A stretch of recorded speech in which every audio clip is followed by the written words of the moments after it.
ilham mənbələri hansılardır? Hər rəssamın özünün bir rəsmə yanaşması var. Yəni yanaşma dediyiniz ki, bu hardan sən ilham alırsan, hardan düşüncələr gəlir.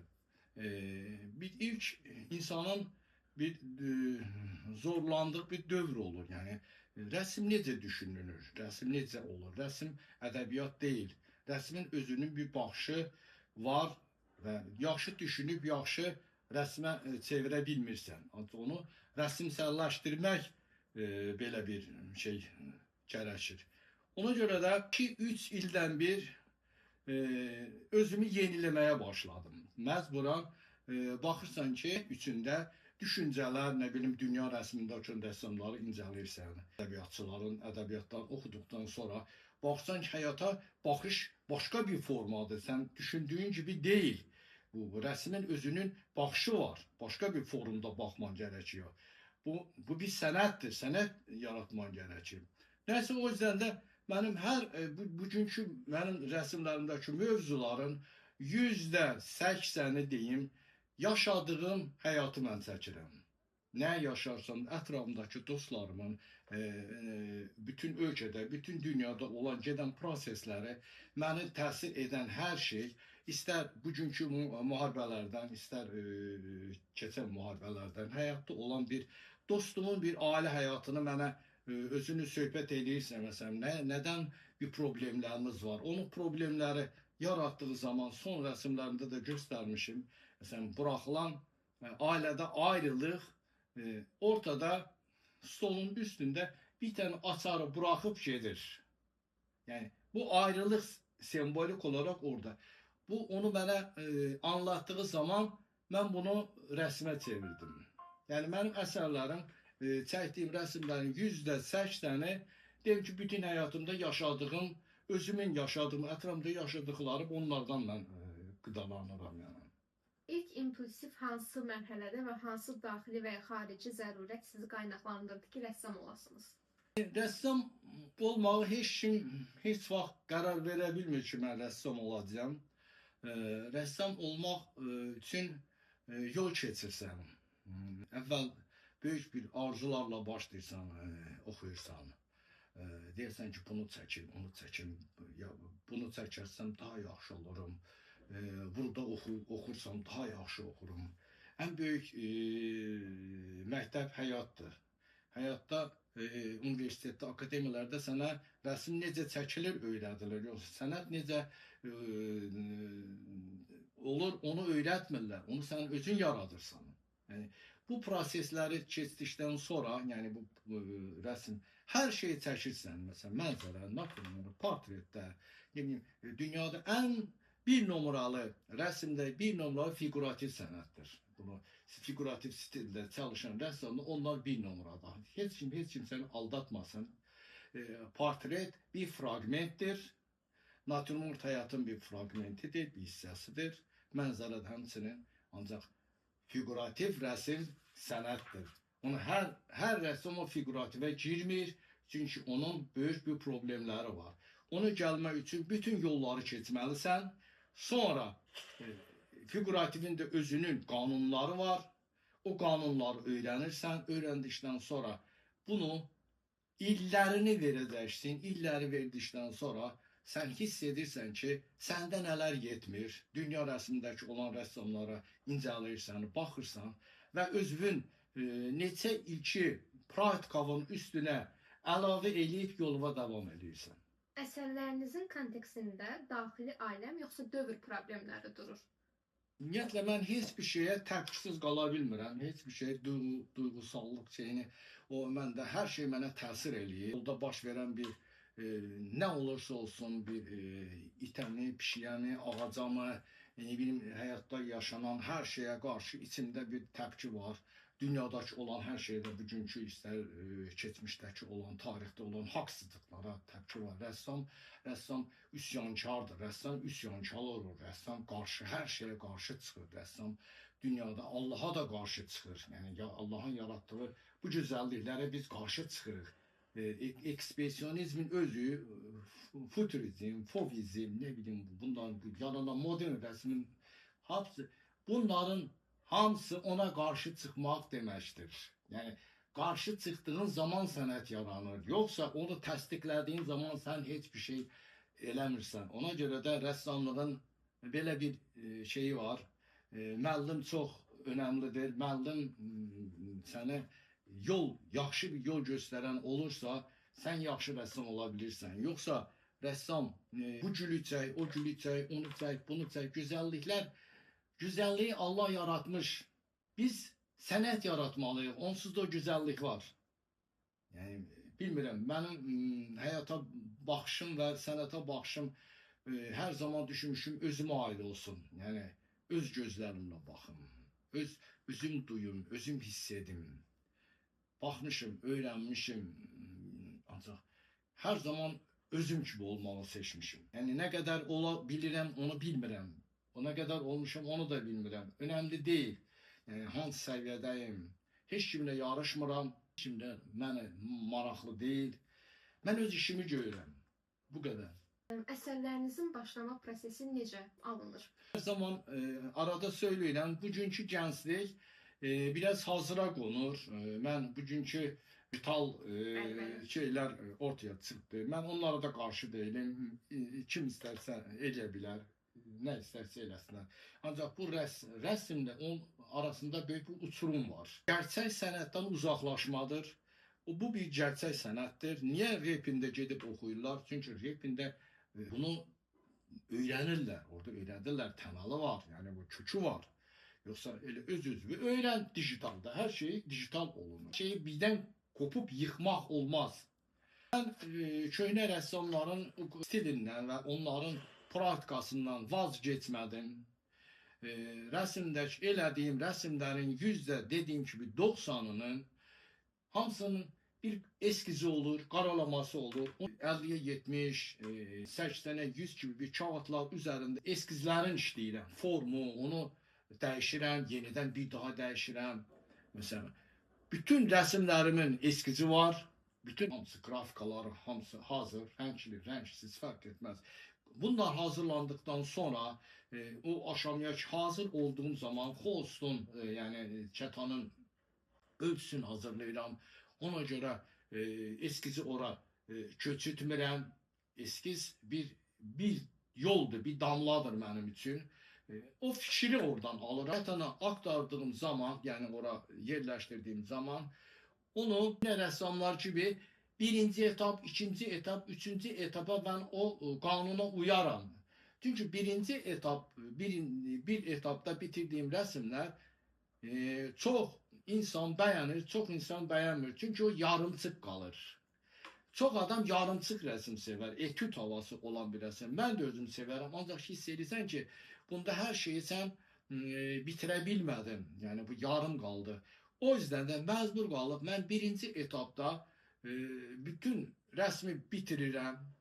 İkinci etapa iş bırakıram. Hazır ikinci etap için hazırlayıram. İkinci etap için de hazırlayıram. Sonra üçüncü etapta benim əslində qalırsan ben başladığım zaman 4-5 resmi bir arada başlayıram. Birini başlayıram, ikinciye başlayıram, üçüncüye. Çünkü bunu qurma aşamasından keçdiyi için gözləyirəm. Bunun düşün ki 10 tane resim hamısı yarım olur. Bir şey az kalan resmi onu bitirirəm. Sonra ikinciyi bitirirəm. Sonra üçüncüyünü bitirirəm. Bunları bitirdiğim zaman yenilerim başlayıram. Çünkü bunun bu aşama belədir. Yani benim sürət böyle bitir. Yani resimden ne zaman başladığımla bitirdiğimi bilmirəm. Elə bir olur ki, denk gəlir ki, başladığım resim en son bitirirəm. Bazılarında yeni başladığım hemen bitir. Yani o mənə bağlı değil. O özü bitir. Özünün gəlir öyle bitir. Benim işleme şeyim budur, stilim budur. Ben grafikada, akvarelde, ne bileyim, guaşda, bunların hamısını akrilikdir. Son vaxtlar, yani son deyim bir 8-10 sənədir akrilikdə də işləyirəm. Böyük tabloları. Yağlı boyu hamısında zevklə işləyirəm. Yani onu bir başka materialda dəyişləyib işlədiğin zaman daha farklı şeyler ortaya çıxır. Təsvir etdiyiniz obrazlar haradan irəli gəlir? Göz güclü göl hafızam var. Yani rəssamların çoxunda var. Yəni rəssamlara məxsus olan bir şeydir. Göz hafızası bir baxar, o onun hafızasına yazılır. E, Fotodakı da gözəl bir şey məni etkiləyə bilər. Filmdəki də etkiləyə bilər. Ne bilim, həyatda gördüyüm insan da etkiləyə bilir. Mesela ben bir kadının portretini eləmişdim. Baxdım, ne güzel bir şey var. Rəssimsəllik, gözləri iri, böyle çılgın bir kadın obrazı vardı. Ben onu işlədim. Özü Antalya'da yaşayır. O kadar tanıştığımız da yoktu. Bizim dostumuzun qohumudur kadın. Sen o obrazlar, o formlar işlediğin zaman o ne istediğini sana gösterir. Bazen içinde savaşırsan ki, yok ben onu yönlendirim. Ancak bir yere geldikten sonra bunu Picasso'da demiş. Şimdi bakırsan ki o seni yönlendirmeye başlar. O seni, o hara istəyirsən oraya gitmelisin. Onun için son vaxtlar değil, son bir 3 il, 5 ildir ben bırakmışım. Biraz eğlence haline getirmişim. Yani ondan zevk almak, keyif almak lazım. Zorlamak değil yani. Resim insan gibidir. O doğulur. O dünyaya elə gəlir. Elə də qəbul etmək gərəkir. Demək, bu rəsm belə bir dünyaya gəldi, doğuldusa, mən onu elə də qəbul edirəm. Yaradıcılığınıza nəzər yetirdikdə bir çox müasir cərəyanların sintezini görürük. Özünüzü ifadə vasitəsi kimi hansı cərəyan sizi daha çox təmsil edir? Ümumiyyətlə belə bir şey var ki, Rus məktəbindən dərs olan çünki Rus məktəbinə bağlı bir şeyimiz vardı. İmpresyonizm daha güclüydü. Əsli bir 40 il bundan qabaqçı Rus impresyonizmini daha çok beğenirdim. Çünkü onlar İtalyan impresyonizmine daha yaxınıdılar. Daha çok renkli değildi, az renkliydi. Son zamanlar Rusya resimlerinde, akademide de ressamları çok renkli olmuşlar. Belki de yaxşıdır, belki de pisdir. Ben ona o şeyde baxmıram. Mesela bizim ilk şeyimiz impresyonizmi daha yaxşı öğrenmek. İmpresyonizm o kadar popülerlaştırmışlar ki, Monet'i falan böyle. Biz impresyonizmi daha yüksek bir şeyde görürdük. Biraz impresyonistlerden daha çok faydalandım. O tarzda işleyen. Ondan sonra Matis'le tanıştım yani. Matis'le tanıştım. Onun eserleriyle Fauvizm muhteşem bir şey. Yani her şey rahat, her şey eğri üğrü, her şey akıcı, her şey böyle güzel bir şey ya. İnsan yorulmadan her şeyi rahat çekebilir. Yani o beni çok təsir elədi o dövrdə. Bu illərdən sonra mən ki, üzr şey anlamda değil, yurt dışına yollar açıldıktan sonra Almanya'da gittim. Mark'ın bu ekspresiyonistlerin resimleri muzeylerde gördüğümde şok oldum. Yani bunlar daha sert, daha agresif, daha kontrast. Yani Emil Nolden'in yani muhteşem ekspresyonist bu resimleri gördüğümde çok etkilendim. Hissedirdim ki Fauvizmə daha yaxınam. Ancaq ki o bir dövr işlədikdən sonra baxırsan ki bu daha sənə yaxındır. Çünki benim içimde böyle bir sertliğim de var. Yani bunu hisseledim, sertlik de var. Kontur, montur, ne bileyim böyle daha kontrast renklerde, tonlarda istifadə eləmək filan böyle. Bir o dövre geçtim. Ondan sonra bunu açık söylemek gerekir. Bütün ressamlar her şeyi söylemek gerekir. Yani burada nedir? Mesela ben Picasso'nun bazı eserlerinden tanış olduğum bu ressam fotonu, ister resmi necə değişir ve necə sentez edir. Beni çok etkilədi. Basit bir şeyi, bu fotoğraf kimi klasik resmi, bu necə bir başka bir sənətə gətirir, dönüştürür. Bu beni çok etkilədi. Bir ara bu kübizmi dadına baxmaq, bir də ki 3 ay, 5 ay, 1 il bundan hamısını. Ancaq benim bir şeyim oldu. Bir kök üzerinde bir ev kurdum özüm için. Bu evden hiç zaman bu evi yıkmadım. En çətin zamanlarımda gelirdin, bu zaman bir yerde bir görürsen işte bir şey yürümür. O zaman geri dönürsen evə, orada dinlənirsən o evində, öz stilində, tam özün oturdu. Orada dinlənirsən, enerji, güc alırsın, bir de yoluna devam edirsən yani. Orada kübizmdə mənə çox böyük bir yol aldım, onlardan etkilendim. Ondan sonra futurizmi denedim. Sürrealizm benim için düşünceler ve necə çatdıra bilirsən. Sürrealizm dediğimizde elə realdan yaranmır. Onu sen istedin. Marx'ın da sürrealizmi var. Bir sürü ressamın sürrealizm resimleri var. Foto kimi çekmek değil. Mesela o dövrde baktım ki ne güzel bir şey. Sen sürrealizm düşünüp kübizm, ister ekspresyonizm şekilde resimleri çekebilirsin. Güzel bir şey. Benim için bilmirəm. Başkaları necə bunu kabul ederse. Benim o vaxtki resimlerimde 2006'dan sonra başka bir dönem başladı.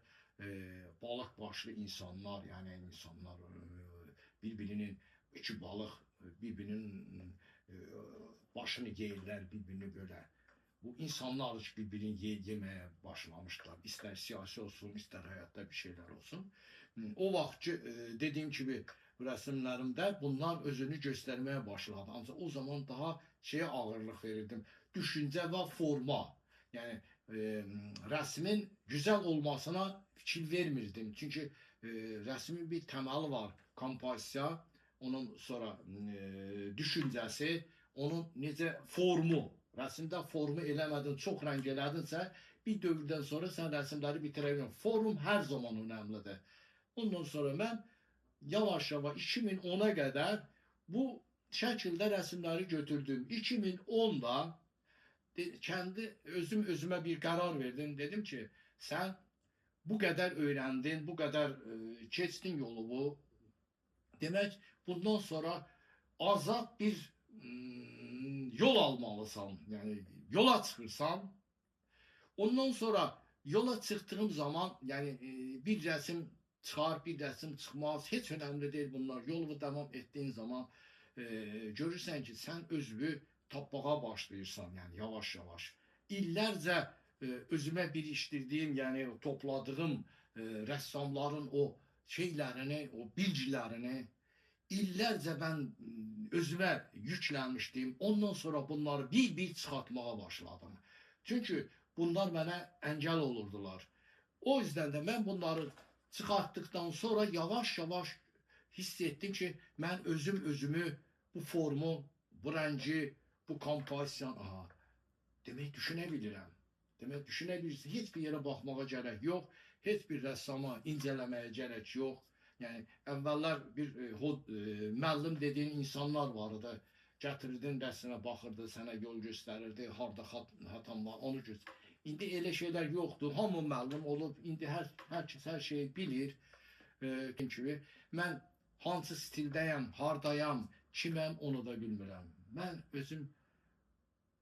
özümü bırakmışım. Ne istersen et, bu yolu gedirəm. İnşallah bilmirəm. Bir şeyler olur.